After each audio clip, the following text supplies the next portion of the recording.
Hello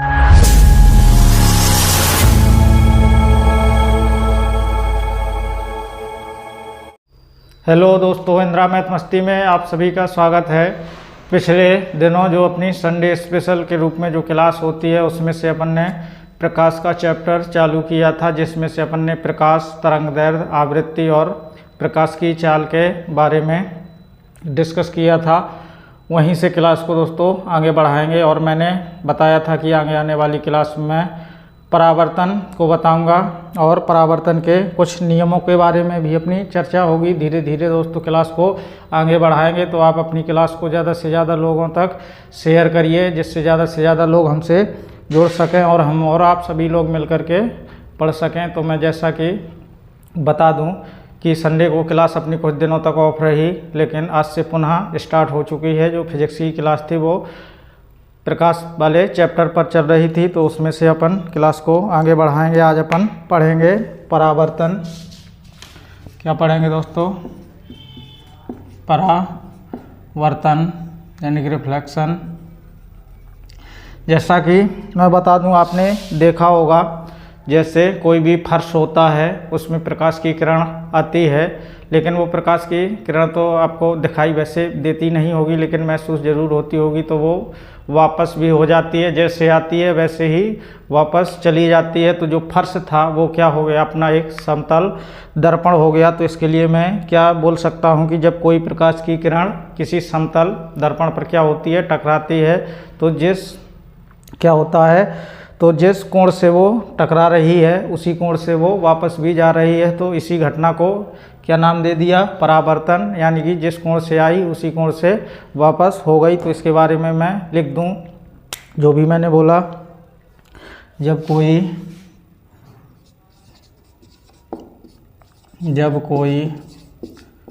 प्रकाश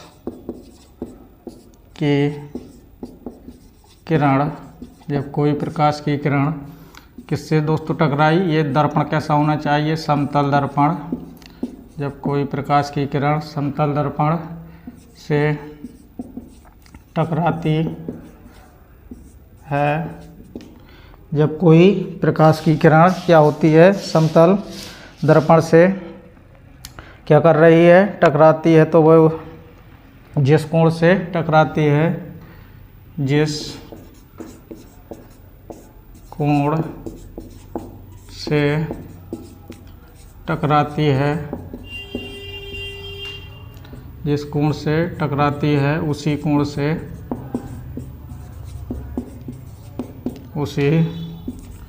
से क्या हो जाती है, वापस हो जाती है। तो इसके लिए आपको क्या याद रखना है, दर्पण कैसा होना चाहिए, समतल दर्पण। किसमें? परावर्तन में कौन सा दर्पण होना चाहिए? समतल दर्पण पर प्रकाश की किरण टकराएगी और जिस कोण से टकराएगी वो उसी कोण से वापस हो जाएगी। तो जिस कोण से टकराती है उसको अपन कोण आई बोल देते हैं, और जिस कोण से वापस जाती है उस कोण को आर बोल देते हैं। धीरे धीरे अपनी इस पर चर्चा होती रहेगी कि कोण आई क्या है, कोण आर क्या है, तो समय समय पर चर्चा होगी। तो मैं इसके लिए क्या बोल सकता हूँ, यानी कोण आई बराबर कोण क्या हो जाएगा, आर, यानी जिस कोण से आई उसी कोण से वापस गई। इस कोण से आई थी और आर कोण से क्या हो गई थी, वापस हो गई थी। तो देखिए, इसको मैं यदि चित्र के माध्यम से समझाना चाहूँ तो कैसे बना सकते हैं। जैसे दोस्तों ये कोई समतल दर्पण मैं बना रहा हूँ, जैसे ये कोई अपना समतल दर्पण हो गया। आपने पढ़ा होगा स्नेल का नियम, उसकी भी चर्चा करेंगे। ये जैसे अभिलंब हो गया और ये किरण कौन सी हो गई, आपतित किरण हो गई। आने वाली किरण को क्या नाम दिया? आपतित किरण।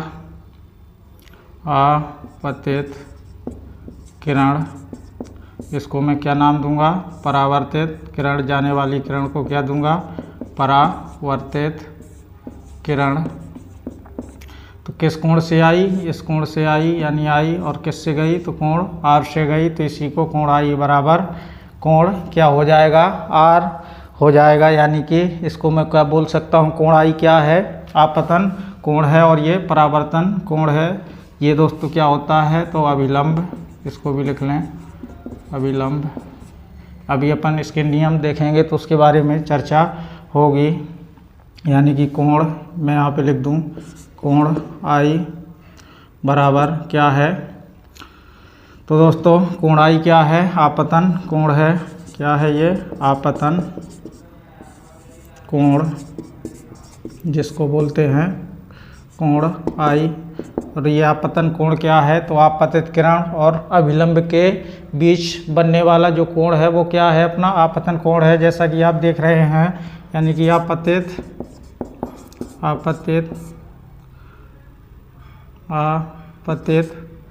किरण तथा अभिलंब के मध्य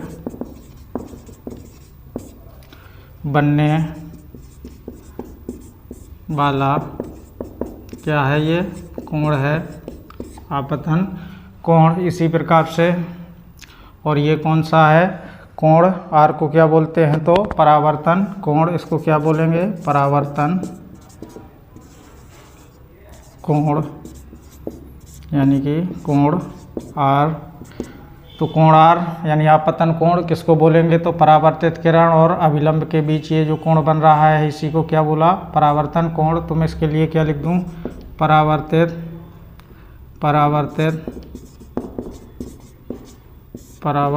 किरण तथा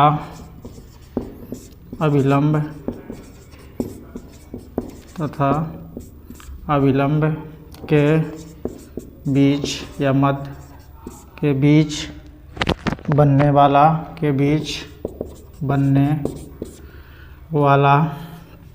कोण।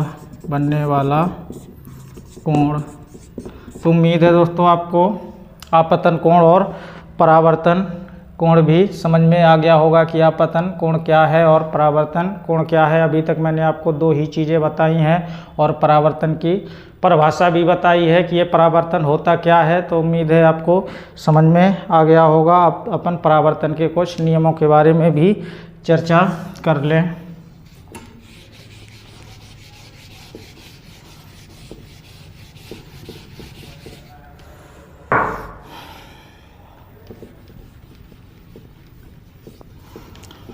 क्लास को दोस्तों ज़्यादा से ज़्यादा शेयर करिए जिससे और भी लोग जुड़ें और आनंद आ सके हम सभी को पढ़ने में। जितने ज़्यादा से ज़्यादा लोग होंगे उतना ही आनंद आता है। जो दोस्तों मैंने अभी आपको चित्र बनाया है उसी को मैं लिखूँगा। अभी आपने देखा था कि आपतित किरण और परावर्तित किरण और अभिलंब तीनों कहाँ पर थे, एक ही तल पर थे। तो उसी के लिए मैं यहाँ पर परावर्तन के नियम के बारे में लिखूँगा। क्या रहेगा, परावर्तन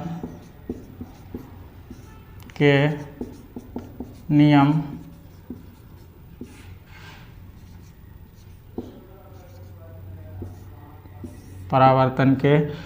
तो परावर्तन के कितने नियम होते हैं, तो दोस्तों दो नियम होते हैं और इसके बारे में मैं कुछ थ्योरी भी लिखूंगा। यानी कि आपतित, क्या लिखा मैंने, आपतित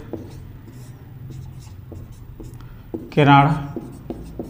अभी अपन ने देखा था आपतित किरण कौमा परावर्तित जाने वाली किरण को क्या बोलते हैं, परावर्तित किरण तथा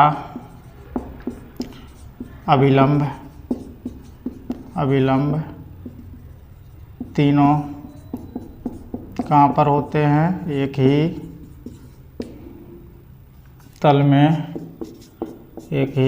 तल में होते हैं। तो दोस्तों पहला वाला नियम तो हो गया, यानी कि यहाँ पर कोण आई का मान किसके बराबर होता है, कोण आर के बराबर होता है। तो इसको भी लिख लेंगे, कोण आई बराबर कोण आर। इतना मैं ये सब आपको अभी तक बता चुका हूँ। और देखिए दोस्तों, एक क्वेश्चन बहुत ही अच्छा पूछा जाता है तो उसके बारे में भी ध्यान दे लेंगे। जो आपतित किरण होती है और परावर्तित किरण होती है उसकी जो चाल होती है और उसकी आवृत्ति होती है वो कैसी होती है, तो एक समान रहती है, लेकिन इसकी तीव्रता दोस्तों अलग अलग होती है। और ये क्वेश्चन हमसे एग्जाम में बहुत पूछा जाता है। ट्रू और फॉल्स के रूप में, यानी सत्य और असत्य कथन के रूप में, तो उसके बारे में भी थोड़ा सा लिख लेंगे। यानी कि आपतित किरण तथा परावर्तित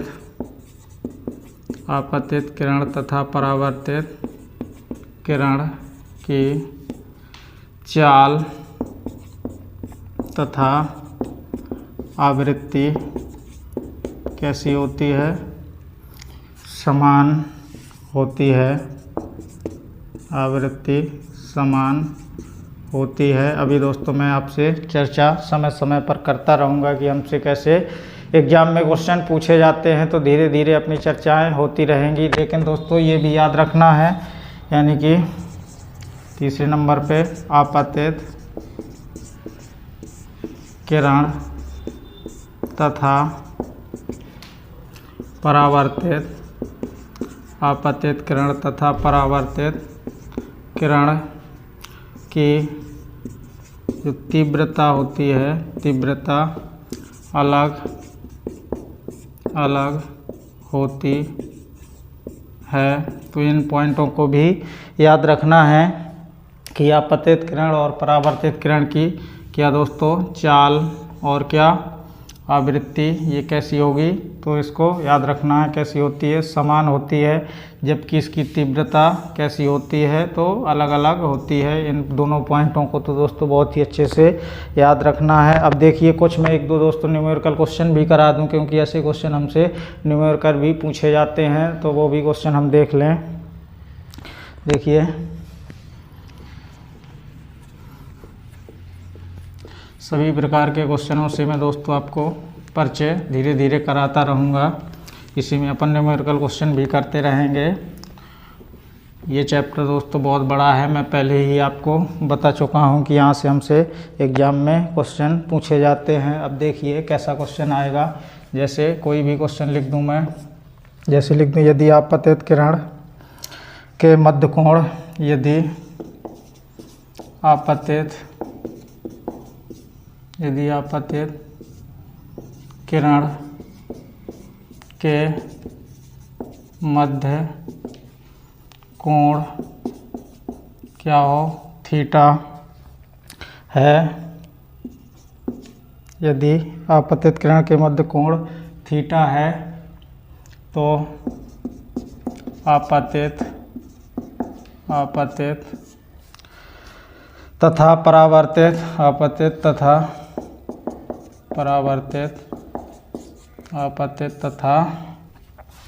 परावर्तित किरण के मध्य का कोण कितना होगा। तो आपतित तथा परावर्तित किरण के मध्य कोण कितना होगा। देखिए बहुत ही नॉर्मल सा क्वेश्चन है।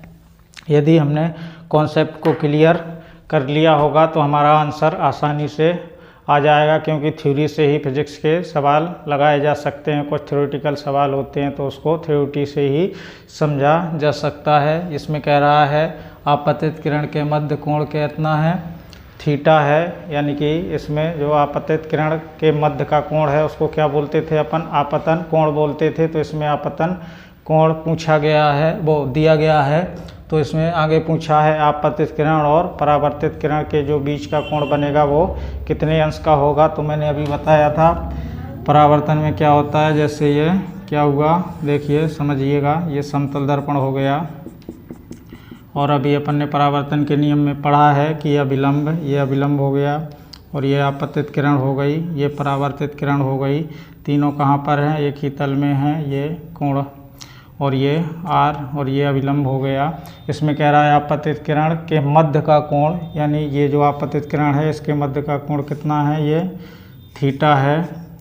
तो हम जानते हैं जब ये इतना हमें दिया गया है और हमसे पूछा किया गया है तो उसके बारे में भी देख लेंगे। कह रहा है आपतित किरण तथा परावर्तित, ये परावर्तित किरण है, यानी आपतित किरण तथा परावर्तित किरण के मध्य का कोण पूछा गया है। इतने की वैल्यू हमसे पूछी गई है। तो देखिए अभी हमने जाना था कि आपतन कोण किसके बराबर होता है, परावर्तन कोण के बराबर होता है, यानी कि कोण आई बराबर किसके होता है, कोण आर के। तो कोण आई कितना है, थीटा है, तो कोण आर भी कितना हो जाएगा, थीटा हो जाएगा। तो ये मान भी कितना होगा, थीटा होगा। लेकिन हमसे ये तो दोस्तों पूछा नहीं गया है, पूछा गया है इनके मध्य का कोण। तो इनके मध्य का कोण कितना हो गया, थीटा ये हो गया और थीटा ये, तो टोटल कितना हो गया, 2 थीटा हो गया। तो यही हमारे प्रश्न का क्या हो जाएगा, आंसर हो जाएगा। तो इसके लिए मैं क्या लिख दूं, इनके बीच का कोण आपतित तथा, इसके लिए आगे दोस्तों लिखना चाहेंगे आपतित किरण तथा परावर्तित किरण के मध्य कोण कितना होगा, तो 2 थीटा होगा। इसको भी याद रखना है दोस्तों। इसका आंसर कितना होगा, 2 थीटा होगा। यदि यहाँ पर 30 अंश होता तो कितना हो जाए इसका आंसर, 60 अंश होता, 60 होता तो 120 अंश होता।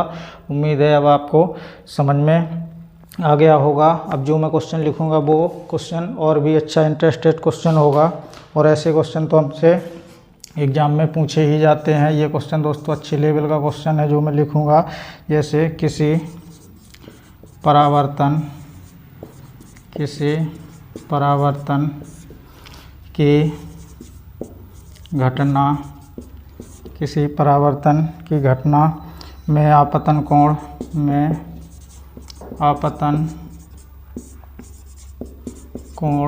क्या है, थीटा है, तथा परावर्तक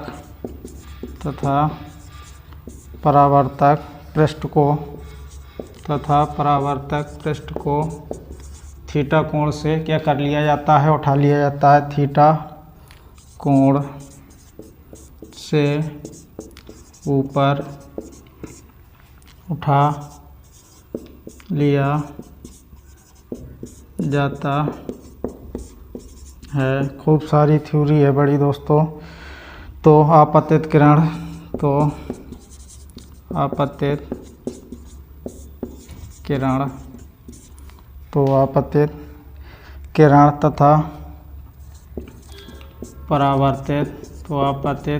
तथा परावर्तित किरण के मध्य, अपरावर्तित किरण के मध्य कोण ज्ञात कीजिए। बहुत ही अच्छा सा कॉन्सेप्ट है दोस्तों, इसको याद रखना है। इसमें लोग अच्छे लोग ऐसे क्वेश्चनों को नहीं कर पाते हैं। अब देखिएगा ये क्वेश्चन में क्या कह रहा है, किसी परावर्तन की घटना है। तो दोस्तों अपन उसका फिगर बना लेंगे। ये कोई परावर्तन की घटना हो रही है। ये क्या है, समतल दर्पण है। ये अभिलंब हो गया और ये आपतित किरण हो गई और ये परावर्तित किरण हो गई।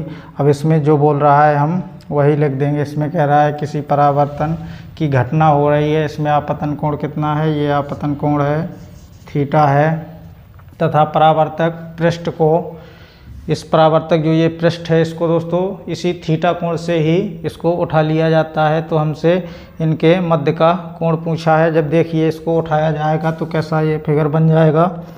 देखिए इसको मैं थीटा कोण से उठा रहा हूँ तो ये परावर्तक पृष्ठ यहाँ आ जाएगा। ऐसे समतल दर्पण हो गया ये, और ये क्या हो गया, अभिलंब हो गया। ये आपतित किरण हो गई और ये परावर्तित किरण हो गई। क्या हो गई, ये आपतित किरण और ये परावर्तित किरण हो गई और ये अभिलंब हो गया। तो दोस्तों देखिए जब इसको क्या कह रहा है, परावर्तक पृष्ठ को थीटा कोण से ही उठाया जाता है तो आपतन कोण कितना हो जाएगा। देखिए थीटा कोण तो पहले आपतन था, जबकि इसको क्या किया जा रहा है, परावर्तक जो पृष्ठ है थीटा है, तो ये कोण कितना हो गया, 2 थीटा हो जाएगा। कितना हो जाएगा 2 थीटा हो जाएगा। अब हमें ये दोस्तों 2 थीटा मालूम हो गया है तो हम आसानी से इसका भी मान निकाल सकते हैं। तो इसका मान भी कितना होगा 2 थीटा होगा। लेकिन हमसे फिर से ये नहीं पूछा है, हमसे तो पूरा ये कोण पूछा है। अभी हमने जस्ट पढ़ा है तो पूरा कोण कितना हो गया 4 थीटा हो गया। यही हमारे प्रश्न का क्या हो जाएगा आंसर हो जाएगा। यानी कि इसको थीटा कोण से उठाया जाता है तो वही कोण इसमें जुड़ जाता है। जिस कोण से उठाया जाएगा उसी कोण से वो जुड़ जाएगा। यदि दोस्तों देखिए मैं इसी क्वेश्चन को थोड़ा सा और चेंज करना चाहूँ, यदि इसी को कह दूँ तथा परावर्तक पृष्ठ को थीटा की जगह यदि मैं बीटा लिख दूँ, देखिए समझिए इसी क्वेश्चन में समझाने का प्रयास कर रहा हूँ। दूसरा क्वेश्चन, इसको बीटा कोण से उठा लें तो ये क्या हो जाएगा, ये कोण कितना हो जाएगा दोस्तों थीटा प्लस बीटा। यानी कि फिर कैसी घटना बन जाएगी, तो देखिए बीटा के लिए जब ये बीटा कोण से, ये बीटा के लिए बना रहा हूँ मैं, जब बीटा कोण, ये एरो का चिन्ह बताया है मैंने कि बीटा कोण के लिए है। जैसे इसको बीटा कोण से उठाया जाता है तो कैसा फिगर बनेगा, ये दोस्तों अभिलंब हो गया, ये आपतित किरण हो गई और ये परावर्तित किरण हो गई। तो इनके मध्य कोण कितना हो जाएगा, इसके मध्य आपतन कोण के मध्य यानी थीटा प्लस बीटा, और ये भी कोण कितना हो जाएगा थीटा प्लस बीटा, क्योंकि ये दोनों तो कोण बराबर होते हैं। लेकिन हमसे ये पूरा कोण पूछा गया है तो इसका आंसर कितना आ जाएगा, यानी theta plus beta plus theta plus beta, तो कितना हो जाएगा 2 थीटा प्लस बीटा। यही हमारे प्रश्न का आंसर हो जाएगा। अब उम्मीद है आपको ऐसा क्वेश्चन भी समझ में आ गया होगा कि हमसे कैसे क्वेश्चन पूछे जा सकते हैं। तो देखिए मैंने न्यूमेरिकल आपको 2 क्वेश्चन कराए हैं और दोनों क्वेश्चन अलग टाइप के हैं, इनसे अच्छा कॉन्सेप्ट डेवलप होता है। अब देखिए मैं थोड़ा से दोस्तों 1-2 न्यूमेरिकल क्वेश्चन और करा दूं, फिर इसके बाद दोस्तों क्लास को एंड करेंगे और आगे फिर दोस्तों पढ़ते रहेंगे ऐसे ही धीरे धीरे। अब देखिए हमसे और किस टाइप का क्वेश्चन पूछा जाएगा।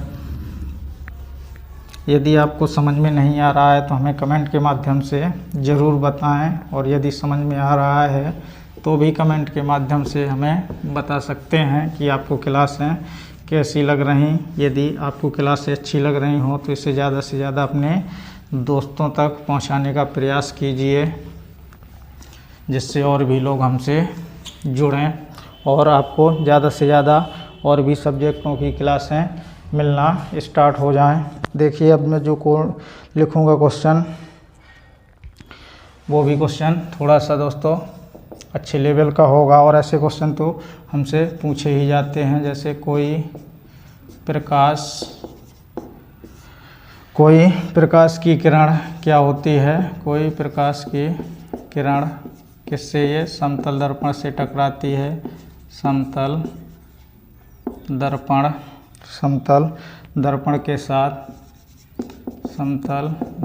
के साथ इसमें मैं कितना लिख दूं 30 अंश के कोण से आपतित होती है। 30 अंश के कोण से क्या हो रही है, ये आपतित। थोड़ी देर के लिए दोस्तों लाइट की प्रॉब्लम हुई है, थोड़ा सा धैर्य बनाएंगे।